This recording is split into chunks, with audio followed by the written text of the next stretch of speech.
ba kung bakit nanggagalaiti sa atin itong si Louie Larusa at si Elgin Damasco, itong nuno sa punso at itong adik, nuno sa punsong scammer? Ewan ko ba sa inyong mga taga-Palawan, ginawa na kayong tanga nito ng mga taong ito, nagpapauto pa rin kayo. At lahat kayong natamaan ng droga, huwag kayong lumabas ng bahay. Wala man akong prisuhan, pumasok kayo sa bahay ninyo, mag-lock kayo. Huwag ka lumabas kayong putang ina kayo, papatayin ko kayo. Huwag makita o kayo sa labas. Baka sa media, sinong gusto magparehab na, lumantad na lang kayo.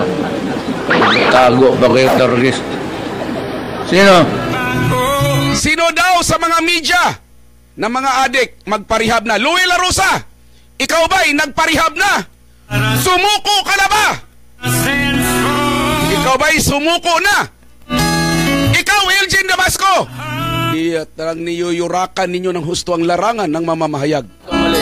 Putang ina, papatayin ko talaga magagawin. Makinig ka, Alexis. Nag-almusal ka na ba, Alexis Valle?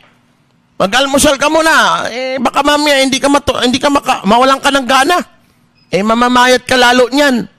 Siguro, main ka muna ng bread, lagyan mo ng peanut butter, kung may oven, ano ka dyan, bread toaster, i-toast mo siya, magkape ka, bago ka makinig. Kasi baka mawalan ka ng gana. Diyan po sa mga tiga-Palawan na nakapanood niyan at lumabas sa YouTube, kung ano po yung sinasabi ng broadcaster na yan sa kanyang programa, huwag niyo pong paniwalaan kasi Tama. ang isang tao, Tom, tanda mo, pag-aaralan mo, ang isang tao na gumamit na ng droga, lumiliit ang utak niyan, wala na sa sariling pag-iisip, at ang katwiran niya, ang kanyang pinaglalaban. Po, ang inyong